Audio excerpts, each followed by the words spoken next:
Aqui iniciando minha primeira gravação, quero fazer um resumo da mensagem de Morreu Jacó, nasceu Israel, baseado em Gênesis 32. Nós lemos que quando Deus falou para Jacó voltar para sua terra, até a casa de seu pai, no capítulo 32, ele ficou sabendo que Esaú, o seu irmão, estava vindo ao seu encontro com 400 soldados. Ele teve muito medo, ficou muito preocupado, e aquela noite ele passou em oração com Deus, foi uma luta espiritual, até que no verso 28, o Senhor lutando com ele, disse que o seu nome não seria mais Jacó, mas sim Israel, porque como príncipe lutou com Deus, com os seres humanos e prevaleceu. Amados irmãos, aqui é uma grande lição também para cada um de nós. Walter, um dia precisou morrer para nascer um novo Walter. Não precisei trocar o nome, mas a experiência importante de tomar a cruz, como disse Jesus, e segui-lo. E tomar a cruz é um sinal de morte, morte para o eu, morte para o pecado, a morte para o mundo. Senão, permanecemos num estado de cova, um estado de tumba, como escreveu Beatriz, a autora do livro Enquanto Caminho com Deus. Enquanto Caminho com Deus é um livro devocional da irmã Beatriz Gotardello Fraga Moreira, que estou apreciando muito. Ela narra em uma dessas devocionais que há um tempo, o tempo que sentimos que estamos no estado estranho, um estado de tumba, de cova, podemos dizer assim, de catacumba, não sentimos nem morto e nem vivo. E assim precisamos encontrar o Senhor numa luta espiritual e morrer para o ego, para o pecado e nascer para uma nova vida. Pedro descobriu isso.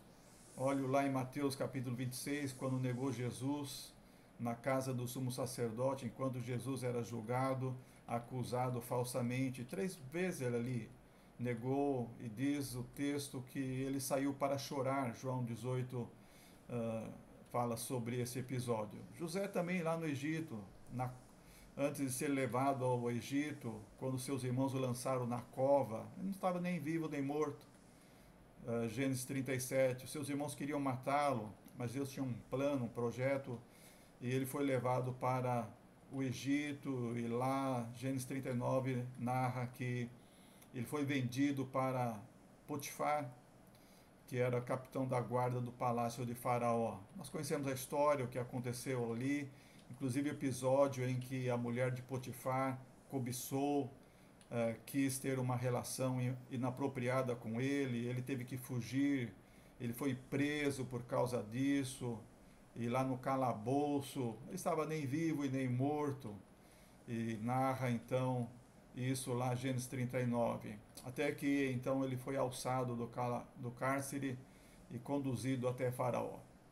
Moisés também descobriu esse estado de nem vivo e nem morto aos seus 80 anos. Êxodo capítulo 3 narra que ele estava conduzindo o rebanho lá no deserto até o monte Horebe, e no capítulo 7 diz, ele tinha 80 anos quando isso aconteceu. A experiência dele começou aos 80 anos, foi quando ele morreu para o ego, ele quis libertar o povo com os seus 40 anos, quando matou aquele egípcio que brigava, que lutava contra um hebreu.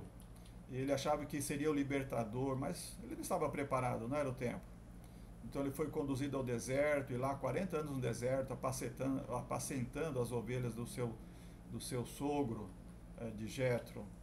Então é como Paulo escreveu em Gálatas 2:20, quando ele passou por essa experiência, depois de 3 dias não poder ver naquele encontro que Jesus o encontrou no caminho de Damasco. Então, na sua experiência depois, ele fala, eu estou morto para viver para Deus. Ele diz, Gálatas 2:20, já não vivo mais eu, mas Cristo vive em mim.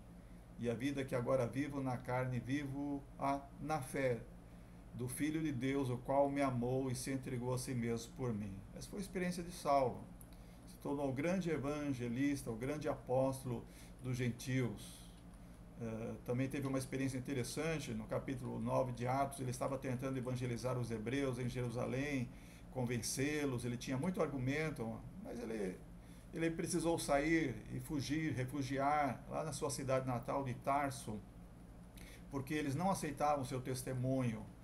E somente depois de algum tempo, quando Barnabé lá foi atender os irmãos em Antioquia, muitos se converteram, muitos gregos se converteram lá, gentios, ele se lembrou de Saulo e foi até Tarso em busca de Saulo, para que Saulo o ajudasse lá na evangelização, na doutrinação daqueles irmãos. Então, Atos 11, 25 diz que Barnabé foi em busca de Tarso. E lá eles ficaram em Antioquia 1 ano ensinando, doutrinando, evangelizando, e foi assim a primeira vez que os seguidores de Jesus foram chamados de cristãos. Então, Saulo também passou por essa experiência. Precisou também se refugiar, mesmo depois de convertido, lá na sua cidade de Tarso, por causa da perseguição. E só depois, então, ele estava pronto, só depois, então, dessa busca de Barnabé e o encontrando, que ele se achou pronto, estava preparado pelo Senhor para ajudar nessa necessidade de evangelizar os cristãos em Antioquia. Coisa interessante na história de Barnabé, Robertson conta, citando Furnal, que Barnabé não possuía aquela pequenez de não suportar a presença de um possível rival. Saulo seria um rival, um homem muito preparado, muito capacitado, tanto que depois ele se tornou maior do que Barnabé. Mas Barnabé o buscou, Barnabé sabia os seus limites, então levou Saulo para ajudá-lo naquela missão, porque agora Saulo estava pronto, havia uma porta aberta, estava muito mais pronto. Jesus o chamou lá na estrada de Damasco, passaram-se os anos, e ele lá na Sicília e na Síria, e ali também estava fazendo o seu trabalho, estava se desenvolvendo, aperfeiçoando, mas agora estava preparado para uma grande emergência no reino de Deus. E com Barnabé ali, eles fizeram um excelente trabalho. Assim, Beatriz, no seu livro, fala: o tempo é o tempo que sentimos o estado estranho de tumba, de catacumba, não estamos nem vivo, nem morto. Se você passa por isso, encontre com o Senhor, permita que o Senhor encontre em oração. Jonas fez isso lá no ventre do grande peixe. Jonas capítulo 1 e capítulo 2 fala: depois de 3 dias no ventre, ele fez uma oração. Assim também aconteceu com Jacó, lá em Gênesis 32. Ele estava orando: Senhor, não o deixarei, se o Senhor não me abençoar.